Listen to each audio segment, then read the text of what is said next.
What I want to convey to you is how important this is to Middle Georgia. This is one of the most storied and successful companies in Georgia history. When this grant was awarded, the Peach County Industrial Development Authority called it an awesome win for our community. Fort Valley Mayor Jeffrey Lundy said it's celebration day. I got a quote from a councilman here who said that when Bluebird goes up, Fort Valley goes up. In Washington, Senator Jon Ossoff pressed the Department of Energy over delays in releasing federal grant funds promised to Bluebird Corporation, a historic Georgia bus manufacturer that has invested millions in electric school bus production. At the center of the exchange was a simple but pressing question: when will the federal government keep its word? I want to raise one more key Georgia concern with you. Are you familiar with the Bluebird Corporation? Most famous school bus in the world. Okay. Bluebird, made in Georgia. We're proud of it. So I recognize the name, but no, not okay. Made in Georgia. And there is growing demand from local school districts for electric school buses for all kinds of good reasons. And the Bluebird Corporation wants to get in on this and be able to meet that market demand. They've invested $80 million of private capital to retool an aging manufacturing facility to produce those electric school buses. That was matched by an $80 million federal grant from the Department of Energy.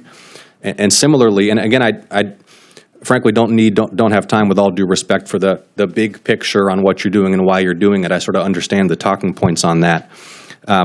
What I want to convey to you is how important this is to Middle Georgia.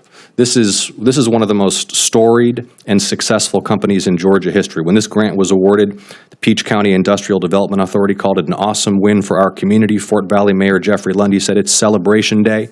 I got a quote from a councilman here who said that when Bluebird goes up, Fort Valley goes up. When Bluebird goes down, Fort Valley goes down. And again, we've got private capital that's been hazarded, that's been invested, an expectation, a lot of commercial decisions that have been made, assuming the federal government will make good on its commitments for funds it has obligated. When can Bluebird expect an answer? This summer, I think, is the time frame that we'll get this through summer all like the things. June, this summer like July, this summer like August?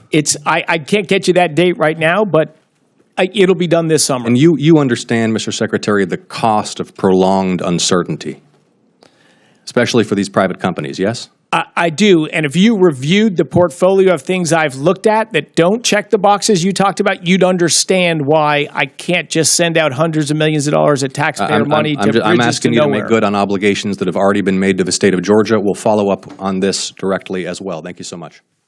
What we just witnessed in this hearing is a classic example of the tension between federal bureaucracy and local economic urgency. Bluebird, founded in Georgia and deeply tied to Peach County's identity, is not just another company. For decades, it has represented a cornerstone of Georgia's manufacturing economy, building the yellow school buses millions of Americans grew up riding. Today, it is at the cutting edge of a new revolution, transitioning to electric school buses to meet growing demand from districts across the country. Here's the problem.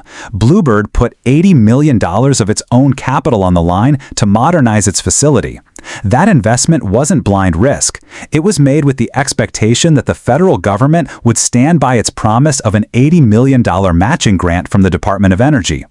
Local leaders celebrated that commitment, calling it a win for the community and a celebration day. For Peach County, this wasn't abstract policy. It was hope for jobs, stability, and long-term economic growth. But as Senator Ossoff made clear, the promise has not yet been fulfilled. The department has obligated the funds but not yet released them. To Bluebird, to its workers, and to the communities that depend on it, that distinction is meaningless.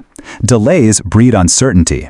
Commercial decisions, from hiring to supply chain contracts, are all tied to the expectation that these funds would arrive on time. Secretary Wright's answer reflects the caution of government oversight. He emphasized that taxpayer dollars can't just be handed out without scrutiny, that boxes need to be checked before releasing hundreds of millions of dollars. That argument makes sense from a federal compliance perspective. After all, accountability for taxpayer funds is critical. But Ossoff's frustration captures another reality. Uncertainty costs money too. Companies can't operate in limbo while waiting on Washington. Bluebird is already exposed. $80 million in private capital has been spent, workers have been hired, and contracts have been signed. Every month of delay weakens confidence, disrupts planning, and risks jobs in Middle Georgia. And that's really the heart of this clash. For Washington, it's about process. For Georgia, it's about people. For DOE, it's about reviewing a portfolio and compliance. For Peach County, it's about whether their biggest employer can stay on track and whether families will have steady paychecks. Ossoff was laser-focused in driving that point home. He didn't ask for big-picture talking points. He didn't want generalized reassurances. He wanted one thing: a timeline. Summer, said Secretary Wright, not June, not July, not August, just this summer. That vague response will not inspire much confidence in Middle Georgia. The community doesn't live on bureaucratic timetables. They live on payrolls, shifts, and contracts. In hearings like this, we see the gap between how Washington thinks and how America lives.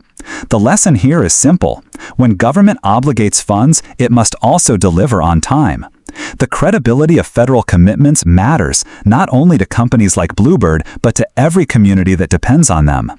The federal government's word is not just paperwork, it's the foundation on which local economies build their future. Senator Ossoff's exchange with Secretary Wright was more than just political theater. It was a warning shot. If Washington can't keep its promises on time, private capital will hesitate, jobs will hang in the balance, and trust in government will erode. For Bluebird, for Middle Georgia, and for the workers whose livelihoods depend on these commitments, the clock is ticking.